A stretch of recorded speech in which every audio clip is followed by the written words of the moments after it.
agama yang bersembunyi di dalam diri agama. Padahal di dalam konsep ketuhanan sebesar-besarnya Allah, mampu Allah itu muat di dalam akal Islam. Artinya bahwa akal adalah lebih besar daripada Allah. Oke? Nah, itu. Nah, jadi artinya bahwa kebenaran bisa dipahami oleh akal secara sepenuhnya. Nah, berarti ketika akal mampu menjelaskan konsep Tuhan itu, Tuhan yang Maha Kuasa, berarti ada beberapa ada tes-tes nanti yang akan saya kasih kepada Anda dan berjelaskan secara akal. Apakah mampu? Nah, jadi harus diuji seberapa besar kapasitas akal Anda itu. Jadi ketika Anda mengatakan bahwa dia akan didapatkan, pertanyaan saya itu simpel kok. Gimana? Untuk keagamaan itu akal dulu atau iman dulu atau iman dulu atau akal dulu. Jadi pilihan atau ya, kita harus membatasi nih, Bro. Kalau misalkan contoh pertanyaan saya, iman dulu dan akal dulu, itu berarti dua-duanya boleh bersama. Tapi kalau atau pilih salah satu. Ngerti kan pertanyaannya? Begini, Bro. Dalam jawab aja kalau misalkan kamu nggak bisa jawab. Gini, Bro. Harus ada pembatasan, Bro. Ada pembatasan, Bro. Sebenarnya saya mau diskusi sama si Juma, bukan sama Anda sih. Oke, gini. Jadi pertanyaannya langsung aja Bang Juma ya. Silakan Bang Ian. Silakan. Pertanyaannya yang sama, silakan Bang Juma. Iya, baik. Jadi kalau di Islam itu kan sudah sangat jelas ya. Islam dibangun dengan pondasi Quran. Jadi Islam itu adalah makhluk Qurani. Makhluk yang pola kehidupannya, kerangka berpikirnya itu adalah landasan Al-Quran. Kenapa demikian? Karena Al-Quran itu memberikan ruang lebih besar pada diri manusia yang konsentrasinya terhadap akal, di mana akal itu adalah mesin untuk berpikir. Itu dalam hukum Islam. Jadi Al-Quran memberikan porsi terluas, terbesar terhadap akal pikiran manusia di dalam mengembangkan kemanusiaannya dalam hubungannya kepada pencipta dan hubungannya dengan alam semesta. Ini nggak bisa kemudian dianut oleh agama lain selain daripada Islam. Islam itu begitu polanya. Maka takarannya kemudian ketika umat Islam itu beriman, landasan pikirannya tertuju kepada Al-Quran, maka item yang muncul kemudian adalah Allah Subhanahu wa Ta'ala menjelaskan tentang konsep keberadaannya kemudian dan tujuan kehidupan manusia, dalam hal ini senjata akal sebagai pelumpuh dan penakluk bumi. Maka Allah berpesan dalam Al-Quran surah Qaf ayat 16, A'udzubillahi minasyaitonirrajim, walaqad khalaqnal insana wa na'lamu ma tuwaswisu bihi nafsuh wa nahnu aqrabu ilaihi min hablil warid. Dan sungguh aku Allah menciptakan manusia, dan sungguh aku Allah mengetahui apa yang dibisikkan oleh hati manusia, dan aku Allah lebih dekat kepada manusia daripada manusia itu sendiri terhadap kedekatannya akan urat lehernya. Nah, ini nggak bisa mau dibolak-balik seperti apapun kemudian. Insting bertuhan polanya adalah akal. Pada diri manusia untuk mencari keberadaan Tuhan, Allah mengatakan tak usah kamu cari aku lebih dekat daripada urat nadimu. Kamu terhadap urat nadimu itu belum apa-apa, aku lebih dekat kepadamu daripada urat nadimu. Mana pembuktiannya? Manusia mana yang bisa mengetahui seperti apa aspek lambung di dalam? Usus 12 jari, jantung kita kayak mana, darah kita mengalir setiap hari itu seperti apa, urat-urat kita tersusun seperti apa, saraf-saraf di otak kita itu kayak mana. Ini ada di batok kepala, tapi kita sendiri selaku manusia tak tahu item-item apa aja, bentuknya seperti apa, kayak mana cara operasionalnya. Padahal kita mengaku itu adalah kepala kita, tapi kita nggak tahu apa yang ada di dalamnya. Maka Allah mengatakan apa? Walaqad khalaqnal insana wa na'lamu ma tuwaswisu bihi nafsu. Aku lebih dekat kepada mereka, kata Allah. Wa nahnu aqrabu ilaihi min hablil warid. Bahkan aku lebih dekat kepada manusia itu daripada manusia itu sendiri terhadap urat lehernya. Gila kan? Gila kan Al-Quran itu? Maka Al-Quran menopang kemudian sabar. Insting keberagamaan umat Islam itu dalam pola hubungannya dengan Tuhannya dan pola hubungannya kepada alam semesta ini, itu teranulir dalam simpul Al-Quranul Karim. Maka jabaran utama dalam Islam itu adalah akal. Karena Al-Quran memberikan porsi terluas terbesar pada diri manusia, pada unsur akalnya. Itulah Al-Quran. Al-Quran menyajikan keberlangsungan kehidupan manusia untuk bertuhan, untuk bersosialisasi, untuk bermasyarakat, untuk memberikan efek terhadap dirinya sendiri, entah itu baik atau buruk, polanya lebih dominan kepada akal. Al-Quran menyajikan lebih besar akal itu kepada umat Islam daripada yang lain. Demikian. Oke, brother, terima kasih. Saya juga akan memberikan suatu narasi yang mengawali di mana saya percaya bahwa dalam konsep ketuhanan itu lebih diutamakan iman daripada akal. Kenapa saya mengatakan? Dasarnya apa? Kita harus melihat di dalam Amsal pasal 3 ayat 5 dan 6. Di mana di sana berbunyi, janganlah bersandar kepada pengertianmu, tetapi percayalah kepada Tuhan. Dan di dalam waktu yang tidak kita lihat, artinya dalam konsep Tuhan, ya, dalam karya-karyanya dan kemaha besarnya, ya, kami secara akal tidak mampu secara manusia untuk menjelaskan seperti apakah itu Allah. Namun kami hanya bisa menjelaskan siapa itu Allah hanya sejauh dia memperkenalkan dirinya melalui di dalam Alkitab. Jadi selain di dalam Alkitab itu adalah milik hak progresif Allah. Ya, jadi ada hal-hal yang kita ketahui di dalam diri Allah. Karena kenapa? Saya menyadari, saya tahu diri. Saya harus tahu diri saya ini adalah terbatas.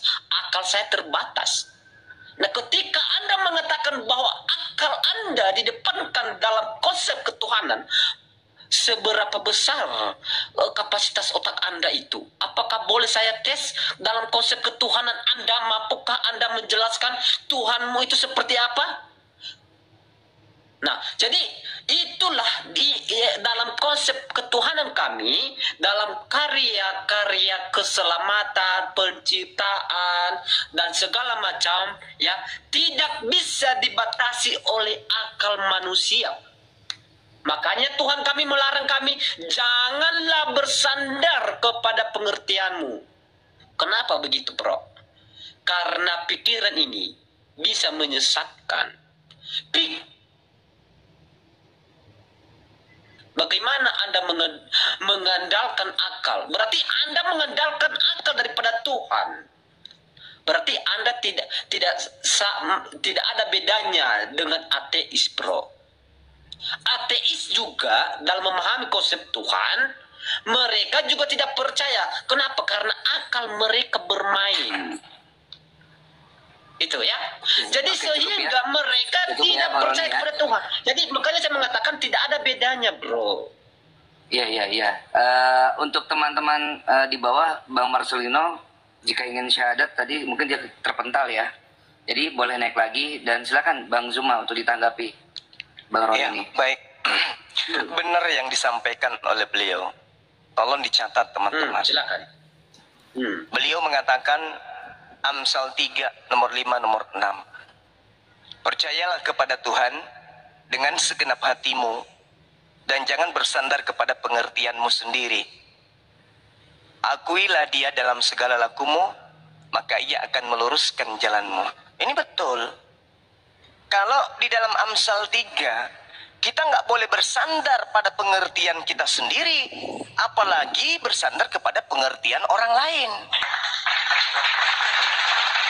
Nggak boleh. Maka rujukannya itu harus kepada siapa? Kepada Allah, kepada Tuhan. Kepada Tuhan, tidak boleh kepada karangan-karangan orang lain, tidak boleh. Kenapa demikian? Karena Tuhan itu maha tahu. Tuhan itu maha tahu, sumber segala pengetahuan itu adalah Tuhan.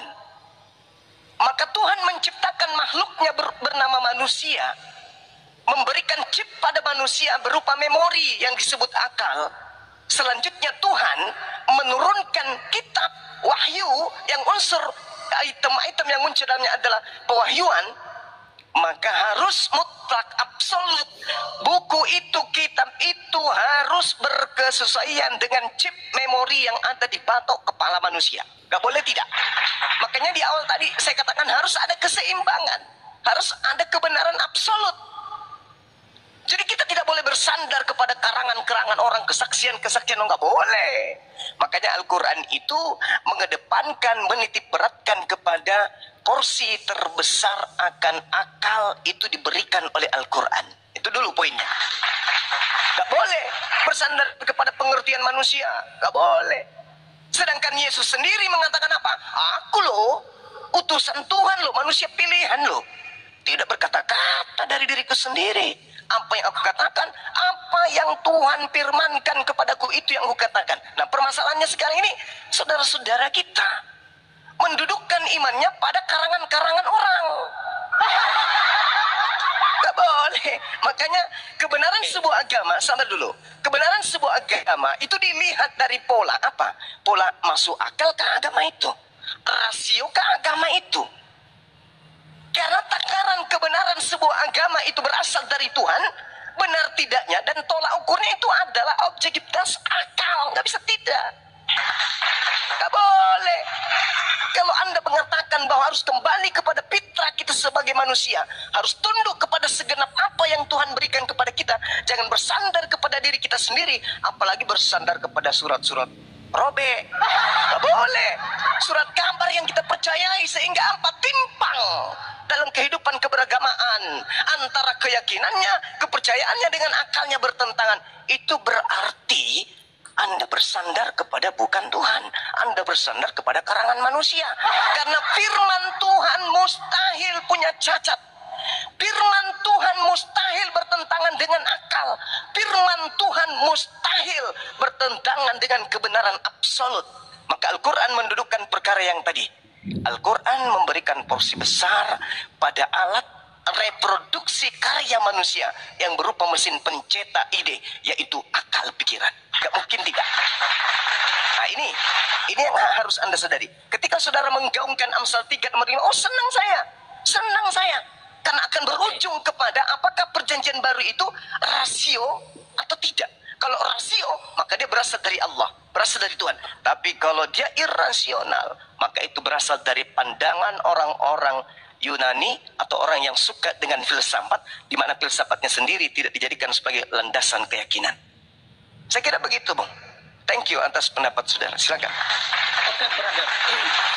Sangat menarik sekali dan saya sangat setuju. Waalaikumsalam warahmatullahi wabarakatuh. Waalaikumsalam warahmatullahi wabarakatuh. Oke, saya lanjut ya. Sebentar, Bang. Sebentar. Ada yang mau syahadat ya? Bentar, iya. Ini nggak ada yang namanya Bang Marcelino di bawah. Bentar, saya mau lanjut, saya mau menanggapi ini pernyataan Bang. Iya, sabar. Ini di bawah ini nggak ada yang namanya Bang Marcelino untuk naik minta syahadat, Bang Alex. Nggak ada, wallah nggak ada. Jadi apa yang mau kita syahadatkan, orangnya nggak ada, gimana? Lanjut. Nanti kalau ada pasti kita utamakan kok. Lanjut, Roni. Ya, boleh saya lanjut, bro? Iya, lanjut. Silakan. Oke, bro. Saya menarik sekali dengan narasi saudara. Ya, kenapa? Saya setuju ketika Anda menyampaikan bahwa ketika di dalam kitab suci harus masuk akal dan tidak boleh ada satupun yang bertentangan dengan akal. Nah, jadi saya setuju sampai di situ. Nah, maka kita cross check kembali. Apakah manakah yang dimaksud, manakah yang masuk akal? Apakah kitab suci Islam atau kitab suci Kristen? Nah, contoh saya memberikan suatu perbandingan, bro. Ya, berarti ketika ada yang bertentangan berarti itu bukan kitab suci. Anda setuju? Ya. Bro Juma? Ya, saya setuju. Oke. Oke. Nah, jadi ketika ada yang bertentangan berarti itu bukan kitab suci. Mari kita buktikan sekarang secara akal. Kitab Anda itu diwahyukan kepada Muhammad dan tidak diwahyukan kepada oleh orang lain. Artinya bahwa Muhammad itu hanya menerima wahyu itu sendiri, tidak diterima oleh orang lain. Artinya bahwa dia tidak ada yang harusnya kontradiksi, tidak ada yang tidak masuk akal karena dia sendiri dong, tidak ada pihak kedua, pihak ketiga. Harus lurus sejalan jalur ceritanya. Nah, harusnya begitu. Tetapi ketika kita memakai akal yang Anda bilang, tapi kenapa banyak sekali yang kontradiksi dan bertentangan dengan akal? Contoh Al-Quran 27 ayat 8. Dan kita membandingkan dengan Al-Quran 28 ayat 30. Kenapa itu ceritanya sama tapi berbeda? Padahal hanya satu orang yang menerima. Harusnya sinkron dong. Kecuali kalau ada orang kedua, ketiga, dan keempat ya. Mungkin bisa berbeda gitulah ya. Tapi bisa diselaraskan secara begini kan. Bisa diselesaikan secara studi banding gitu kan. Ya, bisa diselesaikan. Tetapi ini hanya seorang. Harusnya sinkron, bro. Nah, tapi ini kenapa berbeda? Berarti kitab suci ada bukan kitab suci asli ya, tapi palsu kalau begitu. Coba direspon, bro. Masih banyak yang lain ya. Ini hanya satu aja. Masih kalau nanti Anda minta mana lagi yang bertentangan dengan akal, saya akan tunjukkan ayat yang lain. Tapi ini hanya satu aja dulu, biar Anda jangan terguncang. Iya, Silakan. baik. Saya ambil satu ayat aja ya. Al-Quran yang Anda sebutkan, An-Nahl ayat 8. Wa subhanallah, Allah itu maha suci, tak bertentangan dengan akal. Rabbil alamin, Tuhan seluruh alam semesta, tak bertentangan dengan alam, dengan akal. Apanya yang bertentangan dengan akal di sini? Yang dimaksud sabar bang. Yang dimaksud bertentangan dengan akal adalah manusia melahirkan pencipta. Itu yang dimaksud. Tuhan berinkarnasi, menjelma menjadi makhluk cupu. Itu maksudnya. Ini malah menguatkan akal sehat. Allah pencipta alam semesta itu maha suci. Tak ada yang bertentangan dengan akal. Disebabkan karena kalau pencipta alam semesta ini tidak maha suci, itu bukan pencipta alam semesta. Itu pasti tatarannya ciptaan. Coba aja Anda tunjukkan satu sembahan di atas muka bumi ini yang selain daripada Allah. Pasti kami umat Islam akan menemukan cacatnya. Contoh misalnya Yesus, cacatnya kami temukan. Allah Subhanahu wa taala cacatnya, coba ada nggak di dunia ini manusia yang bisa menunjukkan cacatnya daripada Allah? Tak ada. Nah, inilah yang disebut bahwa pencipta itu harus sampai pada kebenaran absolut, mutlak. Tidak boleh ada cacat. Nah, sedangkan yang kita bahas di sini adalah terkait dengan iman dan akal. Iman itu harus selaras dengan akal. Akal ini harus mensuplai kebenaran terhadap iman, sehingga imannya itu bukan iman buta. Makanya kalau saya ditanya lebih dulu mana, ya lebih dulu akal. Karena akal mengarahkan iman yang tadinya rusak, iman yang tadinya salah, menjadi iman yang betul. Tapi kalau iman yang lebih dulu, namanya sudah iman, akal dipensiunkan. Karena saking percayanya, contoh misalnya, di Kristen bergelar profesor, penemu-penemunya konon ceritanya mereka mengaku banyak orang-orang cerdas, cendekiawan, profesor dan segala macam di Kristen itu. Tapi coba Anda berbicara terkait dengan kepercayaan, keimanannya, ancur. Anak TK lebih akalnya berfungsi daripada seorang pendeta ataupun pastor. Anak TK coba kasih gambar Yesus, kasih gambar Yesus, kasih gambar ayam, anak TK bisa bedakan tuh.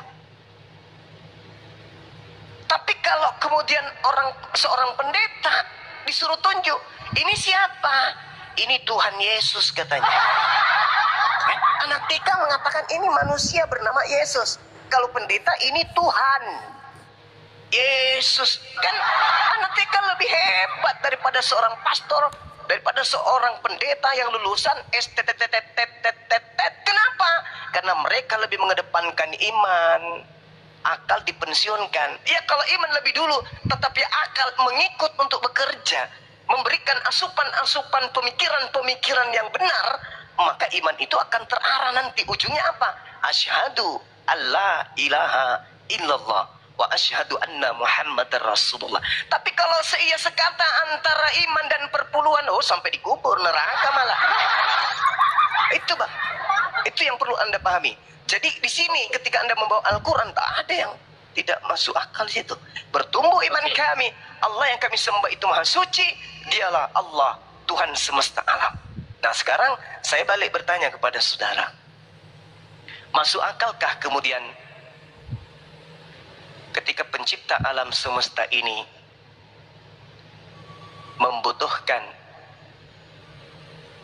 ibunya untuk membuat dia menjadi bertumbuh menjadi anak-anak? Silakan. Nanti di dalam narasi saya terakhir saya akan menjawab pertanyaan Anda, dan saya memulai dulu menanggapi jawaban Anda terhadap narasi saya tadi sebelumnya. Tadi saya memberikan beberapa ayat-ayat Al-Quran yang memberikan edukasi kepada kita bahwa kitab suci saudara itu banyak yang tidak masuk akal. Tetapi Anda mengatakan dari mana tidak masuk akal. Nah, sekarang saya menjelaskan. Tadi saya memulai bahwa Muhammad itu menerima, Muhammad menerima wahyu itu hanya seorang diri, harusnya sinkron ceritanya. Tetapi di dalam cerita Quran 27 ayat nomor 8 dan Quran dibandingkan Al-Quran 28 ayat 30 itu tidak sesuai. Nah, di mana tidak sesuainya? Ya, saya akan bacakan. Mungkin ketika saya tidak bacakan, mungkin Anda menyampaikan saya berbohong. Nah, oke, saya akan membacakan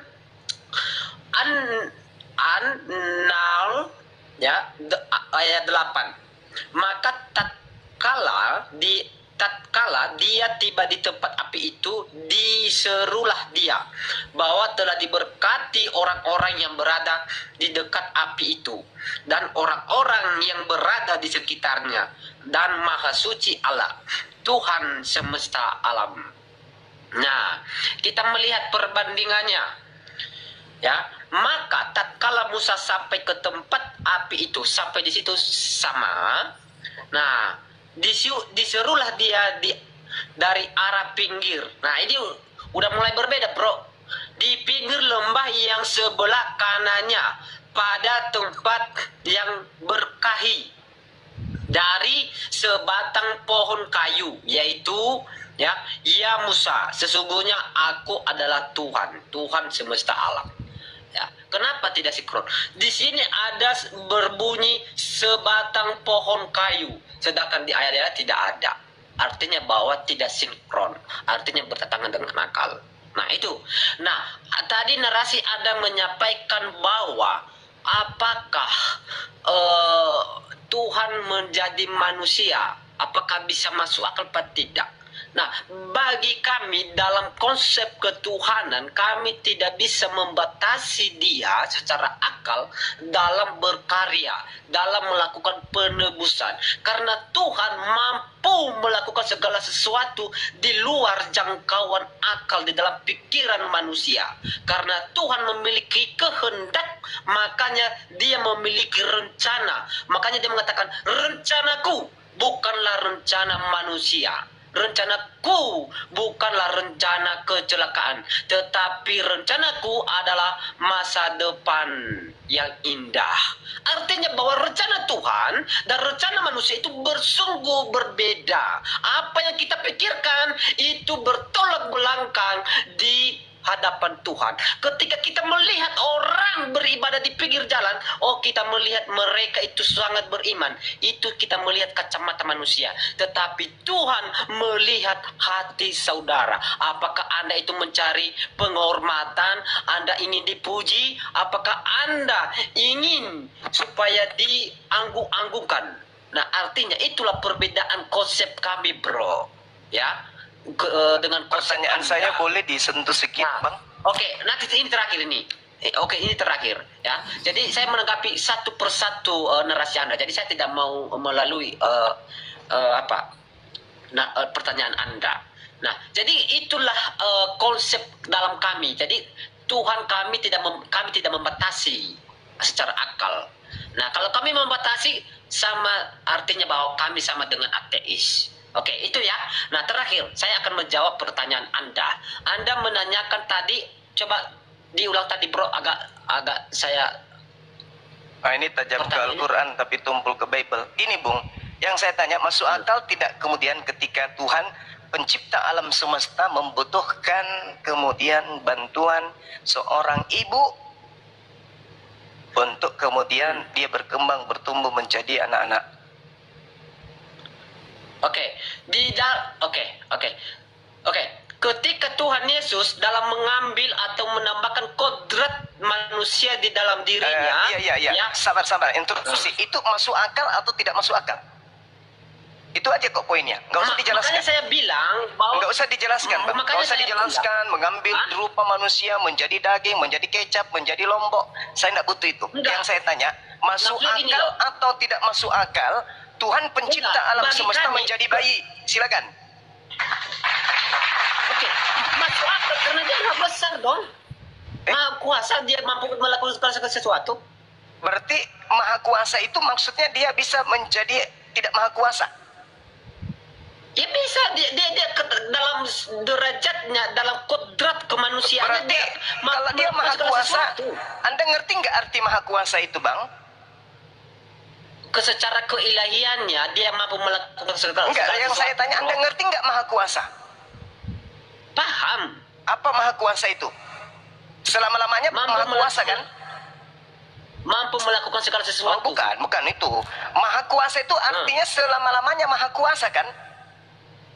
Betul. Nah, ketika dia menjadi bayi, apakah dia masih maha kuasa? Oke, Anda percaya nggak dalam diri Yesus natur kemanusiaan dan enggak, itu sudah tidak masuk akal. Ini kita berbicara mengenai akal, Bang. Itu konsep iman. Makanya ketika Anda tidak menerima konsep iman Anda. Makanya bertentangan dengan akal, bro. Itu konsep akal yang saya bahas ini, konsep akal. Masuk akal tidak. Kan saya lebih mengedepankan akal, Anda mengedepankan iman kan? Nah, sekarang masuk akal tidak Tuhan yang maha kuasa menjadi anak bayi yang cebok sendiri aja nggak berkuasa. Bagaimana itu, Bang? Oke. Segala sesuatu ya di dalam diri keilahian Yesus itu adalah kemahakuasaan. Ini dia. Enggak, bukan di situ. Itu konsep iman yang saya tanya akal. Saudara, Anda percaya bahwa dalam diri Yesus ada yang saya bahas di sini akal, bukan iman. Nanti saya tes akal Anda nanti dalam memahami. Anda kan tadi sudah tes saya. Dan saya lolos dari ujian itu. Anda aja nggak ngerti Quran. Masuk akal tidak pencipta alam semesta menjadi seorang bayi yang tak berdaya. Iya, masuk akal. Dia lalu ketika yang maha kuasa ini menjadi bayi, yang maha kuasanya kemana? Lah, kan, kan dia menambahkan kontrak ke manusia di dalam dirinya. Kan Anda tidak percaya itu, makanya otak Anda bertentangan. Loh. Maksud Anda Tuhan yang Maha Kuasa ini menjadi bayi gitu? Iya, jelas. Ketika dia menjadi bayi, apakah dia masih Tuhan? Oke, ingat ya, di dalam Kolose 2 ayat 9, sebab dalam dialah berdiri Iya, saya segala tahu. jasmania seluruh Saya ngerti, justru itu Bang. Ketika Tuhan yang Maha Kuasa ini menjadi seenggok bayi, yang menjaga alam semesta ini siapa? Ya dia kan, kenapa kita Yang bayi tadi, yang bayi tadi ini yang menjaga alam semesta. Kami tidak membatasi dia mau melakukan, Enggak, dia maha karya. justru Anda yang membatasi nih. Tuhan yang Maha Kami Kuasa, tidak Anda batasi kreatif. menjadi bayi. Pertanyaan saya, yang Maha Kuasa ada yang mengawasi alam semesta ini, yang bayi tadi itu. Loh, iya betul. Jadi yang bayi ini yang mengawasi alam semesta. Betul. Oh ya sudah. Anda kan membatasi. Dan itu Anda katakan masuk akal. Dan itu Anda masuk akal katanya. Mengalami secara alam semesta ini, langit dan bumi, dia itu telah berkuasa. Anak manusia Jadi berkuasa, langit dan bumi. Yesus itu ketika dia bayi, dia Maha Kuasa. Ya jelas dong. Boleh anda narasikan secara akal kemahakuasaan seenggok bayi ini? Konsep kemahakuasaannya ya berdasarkan Filipi kalau nggak salah, dia mengatakan bahwa dia tidak menganggap kesetaraan dengan Allah, dia mengosongkan diri. Tadi Tuhan sendiri di Amsal 3 katanya nomor 5, jangan bersandar kepada pemikiran orang. Filipi itu pikiran siapa Bang? Filipi itu pikiran siapa? Itu pikiran Tuhan lah. Oh, jadi Paulus sudah jadi Tuhan Anda sekarang? Oh, baik. Sudah, saya angkat tangan. Kalau Anda sudah mengatakan Paulus itu Tuhan Anda, saya angkat tangan. Bang, silakan dengan guru saya yang lain. Kebetulan saya mau ibadah. Bung, saya izin ibadah dulu 10-15 menit. Terima kasih Anda sudah mengatakan Paulus itu sebagai Tuhan Anda. Jangan Anda. lari, saya mau tanya tentang konsep ketuhanan Anda. Saya akan hadir kembali 10-15 menit. Saya harus lebih mengedepankan akal daripada ikut permainan anak cupu seperti Anda. Ya, oke. Silakan Dinda Daman atau yang lain. Silakan. Saya pamit ibadah sebentar. Silakan. Enggak. Percaya sama saya, Bang. Percaya. Saya justru sering mengobrak-abrik komalnya orang Kristen. Apalagi kalau komal saya sendiri yang didatangi. Masya Allah, luar biasa itu. Saya hanya harus ibadah. Anda harus hargai itu. Ya, silakan. Oke, ya, silakan. Oke bro. Makassar sudah. Oke, saya lanjutkan sama Bro Daman, mau setuju? Ya ini saya jawab tadi. Nih, Oke, Bro Daman. apa anda bilang tadi kontradiksi ya? Enggak, yang tadi apa tadi? Oke. Bentar dulu. Saya mau menarasi dulu Bro Daman. Anda setuju dengan Bro Juma? Ngapain kontradiksi bahwa ayat tersebut Oke, kata dulu. Nanti kita masuk di situ. Oh, dijawab. Sebelumnya harus sikat dulu. Ya udah, biar diam nyambung. dulu. Apakah Saya jawab Anda yang ini setuju buat dengan narasi penonton. Bang Zuma dari?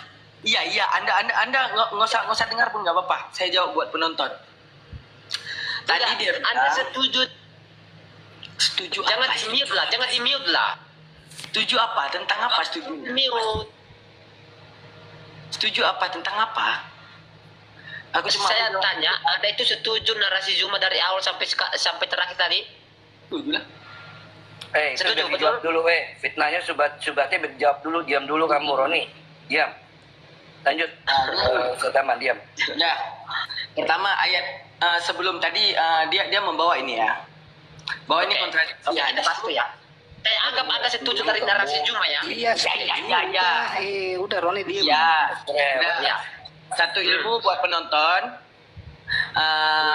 Iza takriru artinya apa? Apabila ada pengulangan narasi, kalau di dalam bahasa Arab dinamakan dengan taukid, ya. Taukid itu karena ada pengulangan narasi. Pertama, lihat nih. Keduanya adalah cerita yang sama, lihat nih, ya. Ayat 7.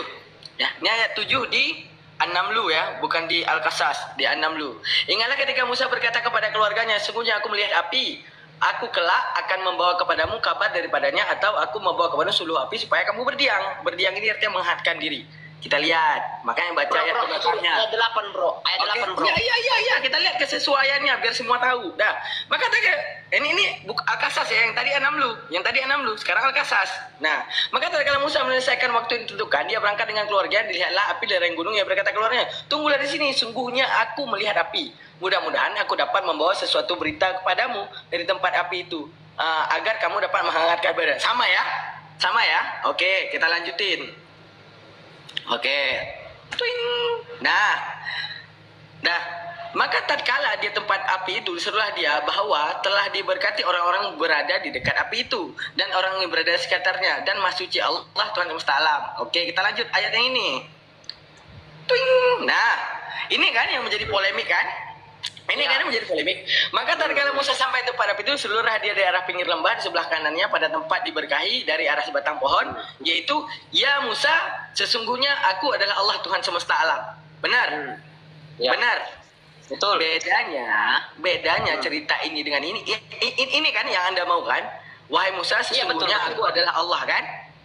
Ya, betul. Bedanya ayat yang di belakang nih An-Naml ini kan, bahwa telah diberkati. Itu di ayat 9-nya sama. Allah berfirman, "Hai Musa, sesungguhnya aku Allah yang Maha Perkasa lagi Maha Bijaksana."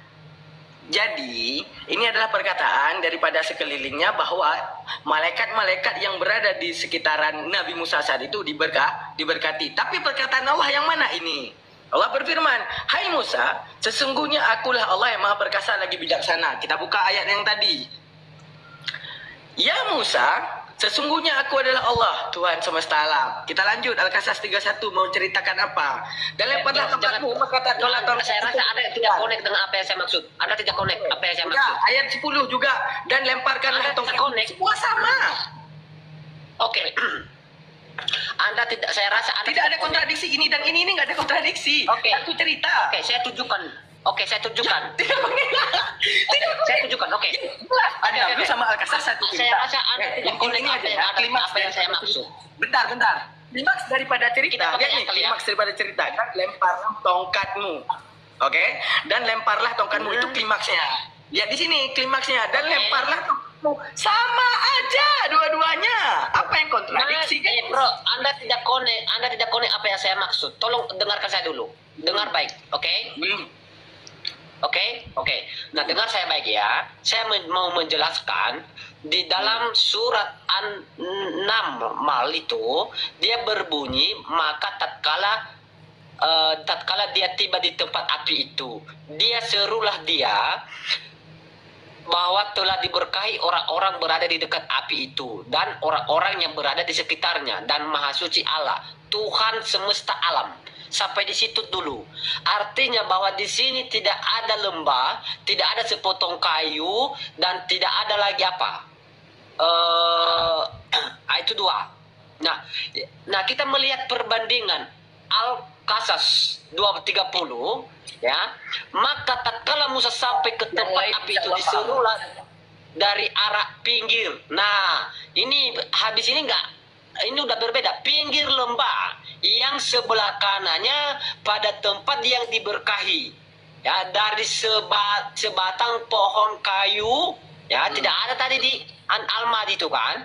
Nah, yaitu "Ya Musa, sesungguhnya aku adalah Tuhan semesta alam." Mana kesamaannya Anda menurut Anda? Tadi jelas ya. Mana. Harusnya Jelas, sinkron, bro. Karena dia menerima satu orang. Ini ya Allah, ini orang kayak mana cara kita bilang ya? Lo jelaskan, bro. Bahas nahu saraf. Jangan saya bawa nahu saraf. Takutnya nanti dia nggak paham. Saya bawa perbandingan ayat aja ya. Contohnya, ini yang Anda mau kan? Nih, udah. Di sini apa yang diserukan? Innani anallah, apa? Sesungguhnya aku adalah Tuhan. Di An-Naml ada nggak kayak gitu? Ada, Bang. Di manakah dia? Sini. Allah berfirman, "Hai Musa, sesungguhnya aku Allah. Innahu anallah azizul hakim." Ada. Abangku ada, bukan nggak ada abangku. Cuman bedanya nih di ayat 9, abang lupa lihat ayat 9-nya. Makanya lihatnya di ayat 9. Silakan mana? Ya udah, ini ya Musa, sesungguhnya aku adalah Allah. Yang di sini sama aja. Allah berfirman, "Hai Musa, sesungguhnya aku adalah Allah." Sama aja. Nggak ada beda. Mana Sama aja. di pinggir lembah? Itu yang pertama. Ngapain? Persoalannya yang pertama di Anmal tidak ada pinggir lembah, sedangkan di Alksas itu ada, ya, Nggak, di yang- sebelah kanannya, ya, dan di Alkasas itu ada sebatang pohon kayu. Di dalam Anmal Ya, tidak ya, ada, ya, bro. coba jawab ini. Artinya Ya, tidak udah. sama. Ya udah, coba jawab ini ya. Ketemu sama Pak Jokowi. Ini coba jawab ini. Aku ketemu sama Pak Jokowi di parkiran. Aku ngomong sama Pak Jokowi. Pak Jokowi ngomong Ngaku dulu, Anda ngaku dulu. Kata Pak Jokowi. Coba bentar. Ketika Pak Jokowi ketemu sama aku ya, ini satu sisi orang ngomong, tadi Jangan di-mute lah, jangan di-mute. diam dulu, sabar. Saya diam, tapi jangan di-mute saya. Diam dulu. Nah, tadi ada orang kabar, tadi Daman ketemu Pak Jokowi. Pak Jokowi bilang, aku adalah presiden. Ketemunya di parkiran. Oke, satu sisi. Satu sisi ada orang bilang, tadi Daman ketemu Pak Jokowi. Kata Pak Jokowi, aku adalah presiden. Ada yang beda nggak di antara keduanya? Ketika parkiran itu tidak disebut, ada yang beda nggak kira-kira? Menurut Tanman yang berbicara di situ ada 2 orang, betul? Berbicara situ 2 orang, maksudnya yang Anda ingin bawa apa? Enggak, kalau mau enggak sekarang giliran saya dong. Saya udah jawab dong, ya kan? Saya udah jawab. Enggak, dong. belum selesaikan dulu persoalannya. Ada harus jujur dulu. Enggak, yang masalahnya tuh gini. Yang substansi tau nggak di situ? Substansinya apa? Substansinya mau bilang bahwa tentang Allah, memperkenalkan diri, aku adalah Allah. Di ayat selanjutnya aku adalah Allah. Bedanya di ayat yang kedua menceritakan di mana tempatnya. Sama kayak bilang tadi, Jokowi ngomong, aku adalah presiden, tempatnya di parkiran. Satu kali waktu orang nyampain, contoh gini, ini Bang Daman ya, ini Bang Daman. Bang Daman ketemu sama Pak Jokowi. Ada 2 orang yang menyampaikan kepada Bang Mutu. Satu orang ngomong, tadi gua lihat Daman di parkiran sama Pak Jokowi. Ngomong, kata Pak Jokowi, aku adalah presiden. Fine. Satu sisi, Bang Zuma misalnya, nyampein ke Akimoto, melihat Bang Daman. Datang, Bang Mutu tahu nggak, Bang Daman tadi ketemu sama Pak Jokowi. Pak Jokowi bilang, aku adalah presiden. Cuma nggak disebut aja parkiran. Nggak ngomong parkiran doang. Itu salah nggak kira-kira? Kan begini, bro. Kan yang menerima wahyu itu hanya seorang, Muhammad. Tidak ada pihak ke-1 dan pihak ketiga. Dalam cerita Anda itu ada berapa pihak dong? Berapa? Udah. Hanya harus sinkron, bro. Bukan ada pihak ke-1, pihak kedua. Nah, Jadi artinya bahwa secara akal bahwa cerita di dalam kitab suci Anda itu bertentangan secara akal dan tidak masuk akal karena banyak coba yang dijelasin sesuai. gini. Oke. Gini, Kalau kita gini, menurut bro. pertanyaan saya, apakah Harus ini ada konsekuensinya, bro. Harus ada konsekuensinya ketika Anda tadi Zuma tadi mengatakan, Mana cara kita pahami orang ini? Gini. Roni tahu kontradiksi nggak? Bener, tanya dulu, dia tahu arti kontradiksi nggak kira-kira? Artinya, coba definisi kontradiksi itu apa gitu? oke, kontradiksi itu Jawab bertentangan, dulu, bro. definisi Ayat 1 kontradiksi dengan itu 1 apa? tidak sesuai. Gimana? Itu namanya kontradiksi. Apa gimana? Ayat yang 1 dan ada yang ke-1 tidak sesuai. Kok ayat? Apa definisi Tetapi ceritanya sama kontradiksi? tapi tidak Definisi sesuai. kontradiksi. Tidak sinkron. Itu namanya kontradiksi. Kok nggak sinkron? Definisi kontradiksi itu apa? Coba lagi buka di KBBI. Arti nggak sinkron dia ngerti. Anda kalau tanya tentang kontradiksi sama saya, kalau saya mengatakan itu berarti saya tahu, saya paham. Iya apa? Ya saya Artinya itu ayat yang gitu. bertentangan tidak sesuai dengan ayat yang 1. Kok ayat? Itu artinya. Kok ayat? Definisi kontradiksi kok ayat ke ayat gimana Anda sih? tidak paham. Apa definisi kontradiksi? Lu soalnya udah jawab gimana sih? Prat lu. Kok ketawa Anda? Paksa saya bilang lagi. Saya nggak jelaskan kontradiksi itu tidak sesuai dengan ayat yang 1 tapi ceritanya sama. Itu namanya kontradiksi, bro. Saya ngomong ke siapa? Keluarganya. Oke, asas juga. Maka tatkala Musa telah menyelesaikan waktu yang ditentukan, dia berangkat dengan keluarganya. Ayat selanjutnya sama ya Ya. bunyinya. Oke, ayat ke-8. Maka kalau dia tempat api itu, diserulah dia bahwa telah berkati orang di dekat api itu dan orang-orang berada di sekitarnya. Maksudnya Allah Tuhan Semesta Alam. Lanjutin Al-Qasas. Nah, maka tatkala Musa sampai, diserulah dia dari arah pinggir lembah sebelah kanan pada tempat diberkahi dari sebatang pohon. Kayak saya bilang tadi, bedanya ayat ini menyebutkan tempat parkir aja. Tapi apa isinya? Ya Musa, sesungguhnya aku adalah Allah. Itu di Al-Qasas. Kalau di An-Naml ada juga di ayat 9 selanjutnya. Allah berfirman, "Hai Musa, sesungguhnya akulah Allah yang maha perkasa lagi maha bijaksana." Sama. Oke, kita lanjutkan ke ayat 10. Klimaks enggak? Klimaks. Klimaks daripada ayatnya, dan lemparkanlah tongkatmu. Maka tatkala tongkat itu menjadi ular dan Musa melihat bla bla bla bla bla tentang tongkat. Al-Qasas, kita buka lagi di Al-Qasas di 31, dan lemparkanlah tongkatmu. Maka tatkala tongkat itu menjadi ular. Apa yang kontradiksi? Yang kontradiksi ayat selanjutnya saya tidak mempermasalahkan, brother. Saya tidak mempermasalahkan ayat selanjutnya, brother. Anda jangan kemana-mana dulu. Ntar saya tanya balik ya soal kontradiksi Bible ya, jangan kemana-mana. Bentar. Satu Wakimoto saya dulu. Dikit. Dulu lanjut aja. Iya, selesaikan dulu ini. Nggak apa-apa. Masih banyak hal-hal lain yang lagi tentang kontradiksi Al-Quran. Tadi saya naik kenapa? Karena si Zuma menantang bahwa akal itu lebih diduluan. Udah gagap, berisik. Ayo, silakan. Saya menarik si Zuma tadi, makanya saya naik. Jawabkan lah. Berisik Narasi Anda. dulu. Makanya saya naik, bro. Si Zuma tadi akal. Berarti akal apaan? Ini harus dipertanggungjawabkan itu, brother. Dah. Oke. Jangan bernarasi sembarangan kalau tidak ada nggak ada dasarnya. Oke ya, teman-teman, kita baca sama-sama ya. Oke, sesuai daripada pemahaman Bapak Gereja. Apa kata Bapak Gereja? Kristus telah menebus kita dari dosa. Dengan di mana saat ini kita sabar. kita bahas Daripada Bapak Gereja mengatakan kepada kita ya, Bapak Gereja, kenapa Yesus menebus dosa kita? Apakah dia terkutuk? Tidak, dia tidak terkutuk. Dia hanya mengambil kutuk dosa kita di atas tiang salib. Wah, bohong Pak Pendeta, mana dalilnya? Siap. Wah, ditunjukkan ya kan oleh Pak Pendeta. Apa yang ditunjukkan oleh Pak Pendeta? Oke, kita baca bareng-bareng ya. Kita baca bareng-bareng ya Pak Pendeta. Dulu masalah Al-Quran Anda baru ke Bible. Yesus telah menebus kita dari kutuk hukum Taurat. Wow, kata Pak Pendeta, dengan jalan menjadi kutuk karena kita. Oke, sebab ada tertulis, terkutuklah orang yang digantung pada kayu salib. Oh, ternyata Yesus mati terkutuk di atas tiang kayu salib karena mengambil kutuk dosa ya. Ya Pak Pendeta, benar. Berarti dia terkutuk di atas tiang salib karena mengambil kutuk kita ya Pak Pendeta. Benar. Tapi kan Pak Pendeta, ini aku kasih ini 1 Korintus 12:3. Itu apa yang dikatakan Pak Pendeta.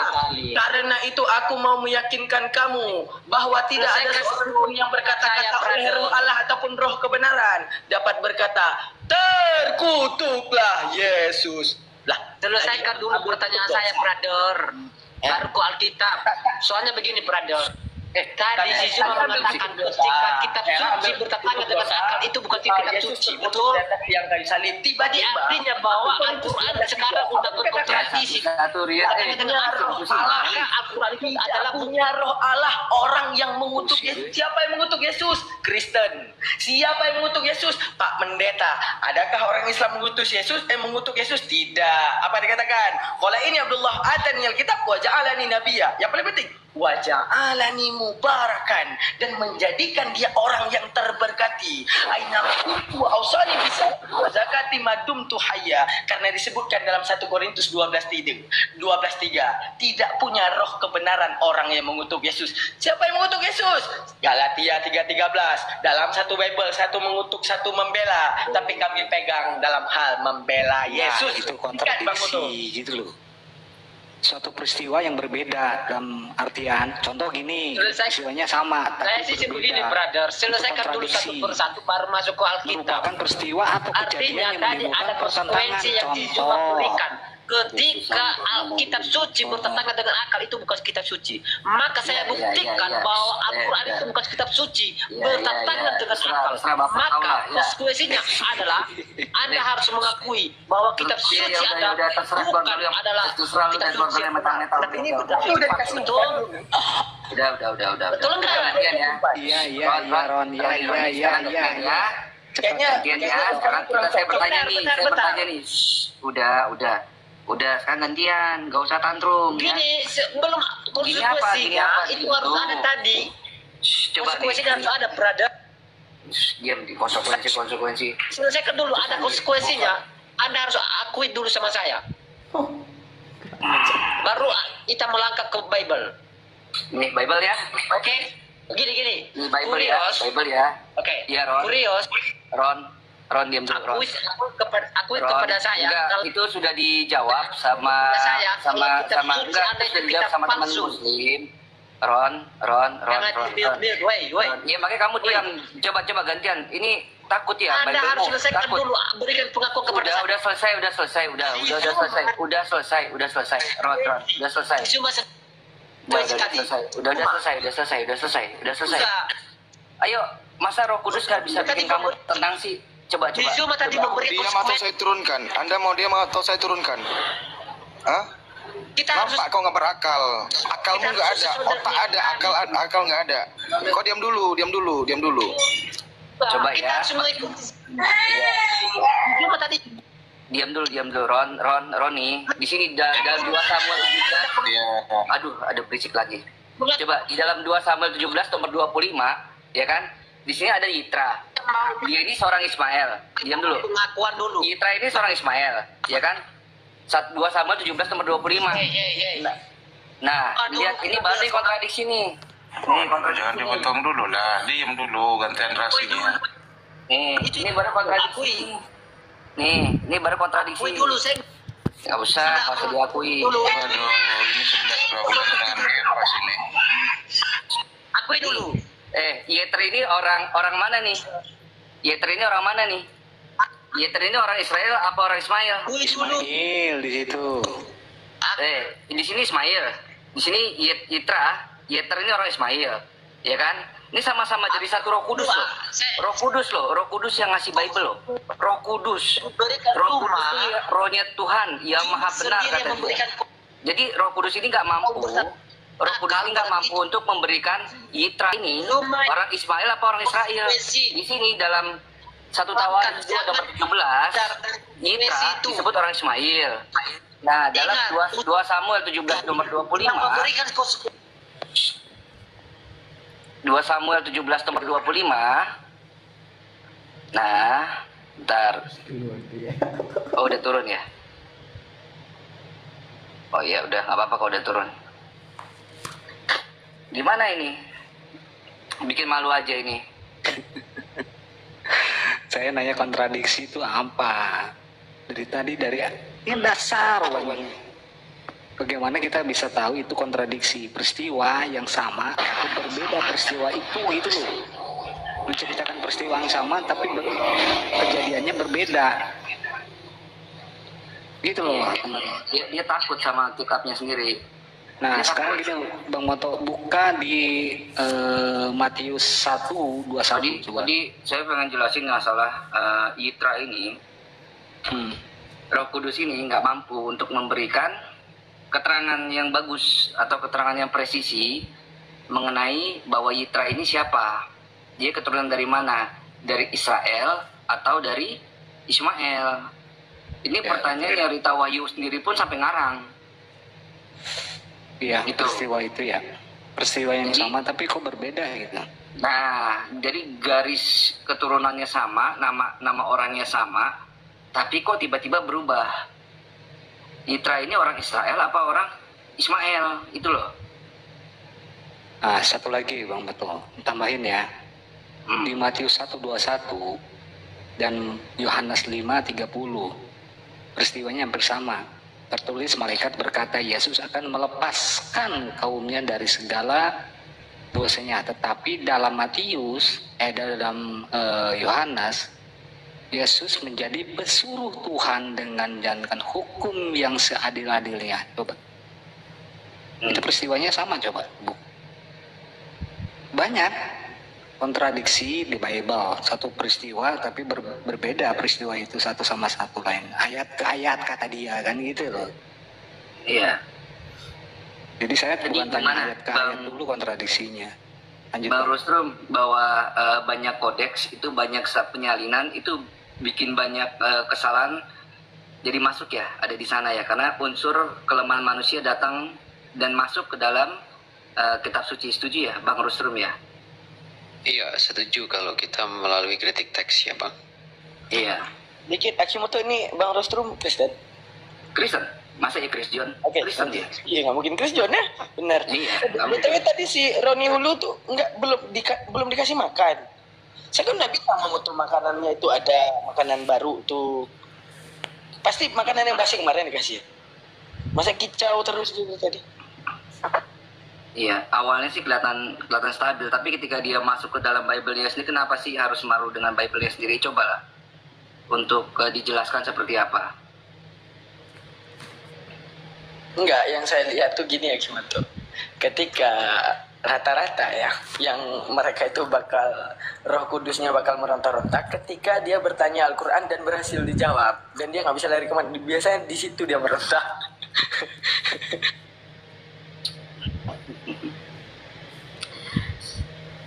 Wah nih banyak nih kita tenang, dapat kenyang nih kita. Salam.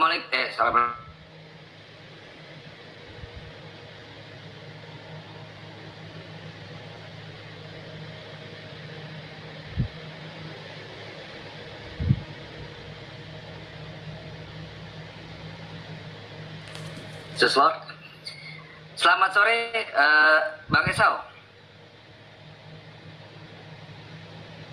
Halo. Sorry Bang Mato. Iya. Susah kali ngomongnya. Jadi nggak tega Bang Motor. Tepuk tangan dia tadi Bang Jesus Lord ini, seneng dia masuk room Muslim ya. Ada Bang Zuma, ada Daman, ada Bang Yan, semua senang dia. Ada Bang Eri, ya.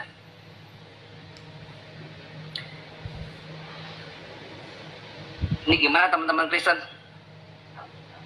Ya, gimana? Apa Akimoto lanjutin dulu? Saya memang lagi meneliti masalah nasab nih. Jadi nanti nggak ada.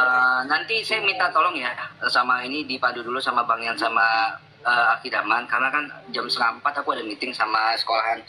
Jadi sampai 5:30 nanti room ini saya pasrahkan ke teman-teman. Oke. Kasih Bang dulu Ros, moderator siapa di sini toh?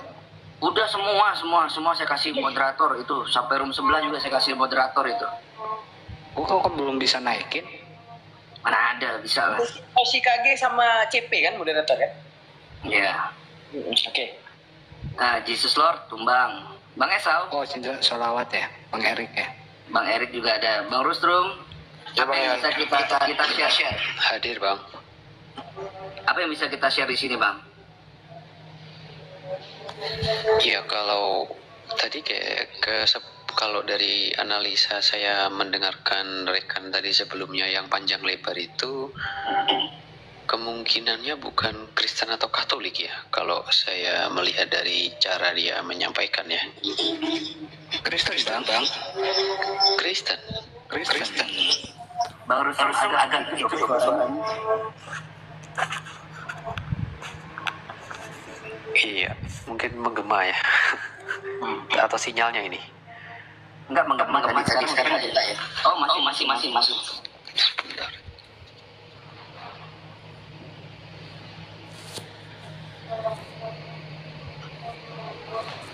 Esau. Ayo, Esau, Esau. jangan diam. Ayo.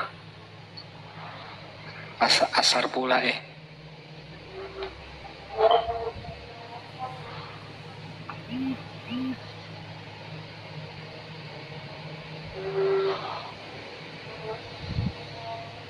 Sudah, Bang Rostrum? Iya, sudah, Oke. sudah, oke.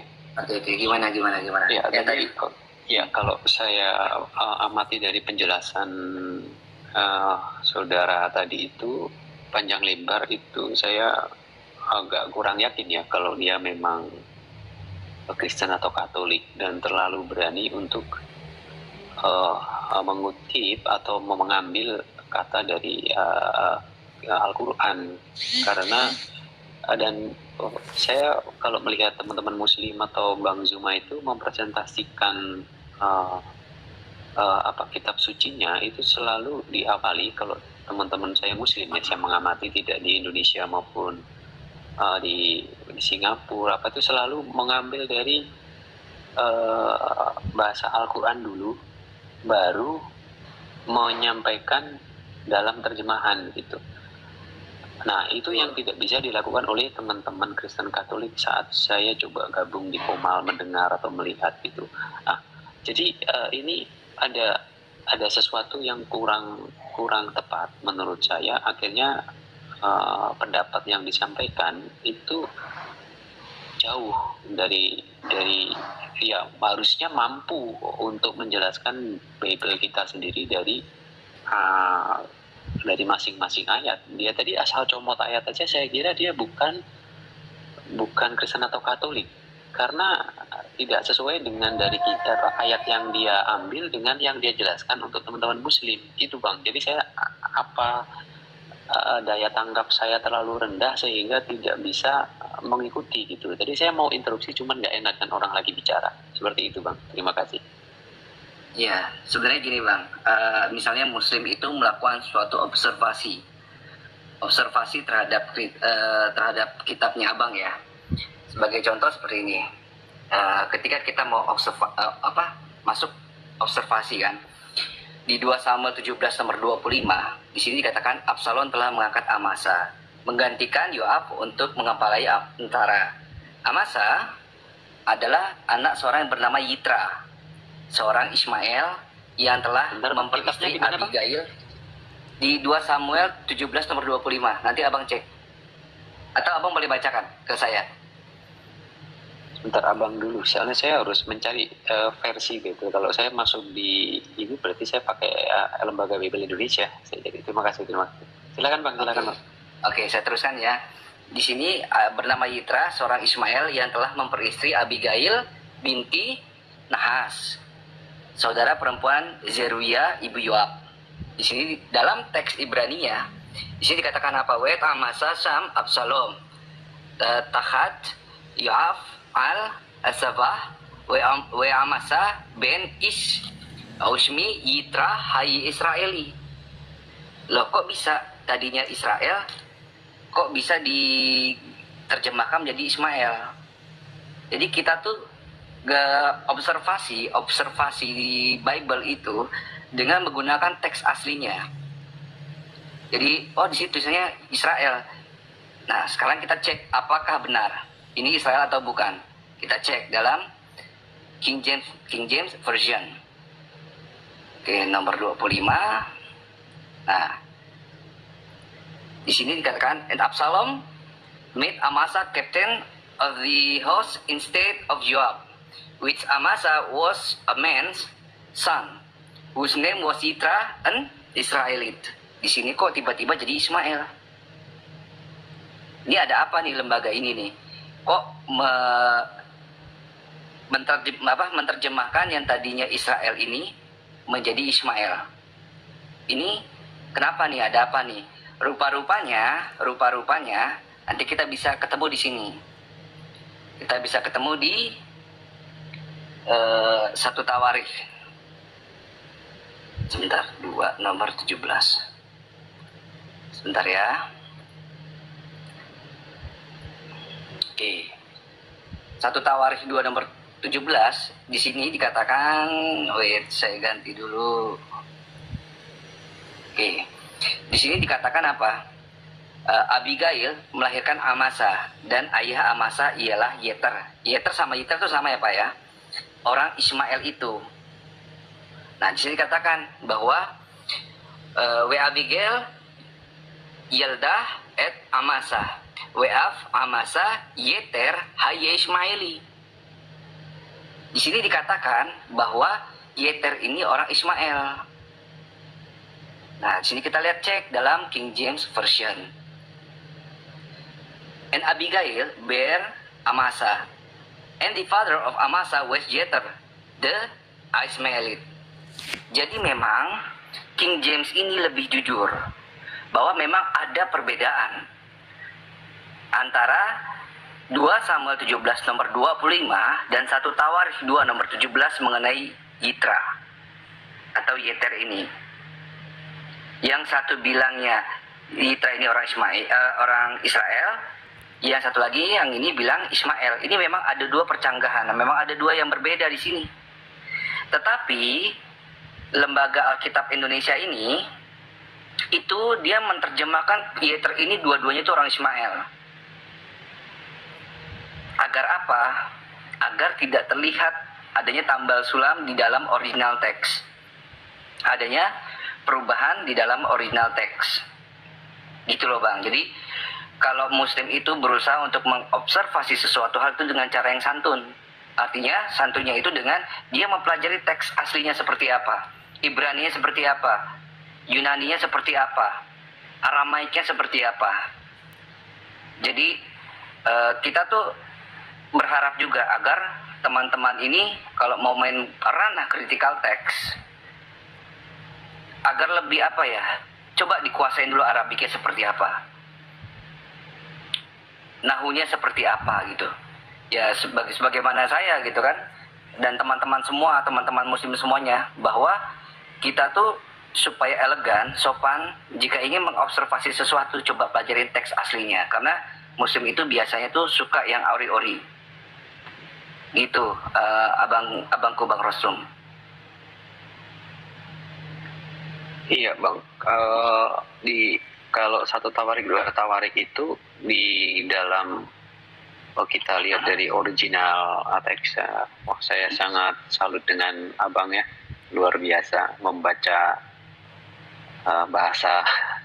bahasa ibu daripada kitab-kitab karangan di tempat kami begitu. Memang di situ ada satu perbedaan. Kebetulan saya tidak ada di rumah, jadi saya tidak bisa membuka di Bible saya. Itu memang ada beberapa penjelasan atau notes terkait dengan biasanya kalau di Bible saya itu akan muncul tanda abu-abu bercetak piring atau mungkin seperti itu ya contoh. Jadi memang kalau di kami mengakui ya, itu ada beberapa memang dari temuan-temuan atau kutipan-kutipan yang ada dari penyusunannya, memang ada beberapa hal yang harus dilengkapi gitu. Nah, jika memang itu berubah, ya kami secara akademis mengakui itu sebuah keniscayaan gitu. Karena ini kan yang diangkat ini kan terkait dengan ini kan, dengan apa, konsep Tawarikh ini kan lebih kepada apa ya istilahnya, lebih kepada keturunan. Nah, jadi ada beberapa hal yang tidak sama dalam penjabaran. Bahkan ini kalau kita sambungkan ke perjanjian baru di 4 kitab itu juga mengenai tentang susunan keturunan ini juga agak berbeda gitu bang. Jadi saya terkonfirmasi dengan ini gitu. Jadi ya inilah dogma kami yang sudah tercetak gitu. Dan harusnya yang dijadikan acuan minimal memang berbahasa Inggris. Itu memang lebih bisa mendekati ya, karena dari bahasa yang ditemukan kemudian dialihkan pada awalnya Alkitab, bukan Alkitab, Bible kami diputuskan dan disahkan itu memang berbahasa Inggris gitu bang. Baik, abang percaya nggak kalau perjanjian lama itu mempunyai 2 teks yang kuat menurut pandangan Yahudi dengan teman-teman Kristen? Ada yang Ibrani dengan Yunani atau yang dikenal dengan Septuaginta. Pernah dengar bang? Iya betul. Nah rata-rata kami pun ketemu lebih banyak, kalau di Indonesia mungkin lebih banyak membahas Septuaginta ya. Oke, Septuaginta. Sekarang kita lihat dalam Kejadian 11 nomor 14. Ini nanti kita akan melangkah lebih jauh mengenai antara satu manuskrip dengan manuskrip yang lain. Jadi dalam Kejadian 11 nomor 14 dikatakan apa? Setelah Selah hidup 30 tahun, ia memperanakan Eber. Di sini yang akan kita observe adalah 30 tahun yang di sini. Jadi dalam Ibrania dikatakan apa? Weselah hai Shlosim sanah Wayilet et Iver. Shlosim itu 3, karena Yud dan Mem di sini puluhan, jadi 30. Sana itu tahun. Di sini 30 tahun. 30 tahun. Kita nggak berbicara masalah ini dulu lah, terjemahnya dulu. Kita lihat manuskripnya dulu ya. Shlosim sana 30 tahun. Tan sana itu tahun. Nah, kita cek nanti ke Septuaginta. Di sini dikatakan apa? Kai ezesen salah ekaton triakonta egenosen ton eber. Di sini dikatakan apa? Ekaton triakonta. Ekaton itu ratusan, 100. Tria itu 3, konta itu puluhan. Jadi ide ekaton triakonta adalah 130 tahun. Nah, dalam kedua teks manuskrip antara Ibrani dengan Yunani atau Mesorah dengan Septuaginta, dari awalnya saja di basic dasarnya aja tuh memang sudah ada perbedaan teks. Jadi yang satu Shlosim sana itu tahun, yang satu menyebutkan 30 tahun, yang satu menyebutkan apa? Ekaton triakonta, ekaton itu ratusan, tria itu 3, konta itu puluhan, 130 tahun. Di antara dua ini, kira-kira mana yang salah? Karena mustahil dua-duanya tuh. Bapak Ibu Saudara, kita sudah dengar bagaimana diskusi menarik antara Ustaz Juma dan kawan-kawan. Dan Ustaz Juma dan kawan-kawan mereka tidak terima dengan pernyataan Apologet Kristen Indonesia, di mana Apologet menyatakan bahwa Yesus Kristus adalah Tuhan. Tetapi Ustaz Juma dan kawan-kawan mereka tidak terima dengan hal itu. Ya wajar saja, itu pemahaman mereka, itu pengajaran Ustaz Juma dan kawan-kawan. Itu juga yang ditulis di dalam Al-Quran. Tetapi dalam kekristenan, Yesus adalah Tuhan dan Juru Selamat manusia. Itu tidak boleh digantikan oleh siapapun. Yesus berkata, aku jalan kebenaran dan hidup. Tidak ada jalan melalui Bapa kalau tidak melalui aku. Nah, itulah yang dikatakan oleh kitab suci atau Alkitab. Ya, bahwa Yesus adalah Tuhan dan Juru Selamat manusia. Itulah sebabnya Yesus datang sebagai manusia yang kudus dan suci dan dia tidak berdosa. Maka dari itu percayalah kepada Yesus, engkau akan selamat, dan kalau tidak percaya Yesus engkau akan binasa. Hidup ini pilihan kawan. Ya, Ustaz Juma dan kawan-kawan, hidup ini pilihan.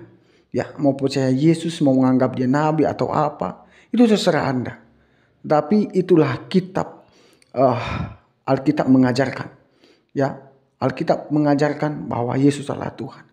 Ya, bersandarlah kepada Tuhan, maka engkau akan selamat.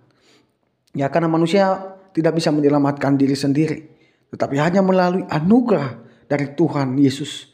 Ya, itulah yang menyelamatkan kita manusia yang berdosa ini. Ya, itu mungkin saja yang bisa sampaikan. Ya, sampai jumpa di video berikutnya. Terima kasih sudah mendukung perkembangan channel ini. Ya, Tuhan Yesus memberkati kita. Bye bye.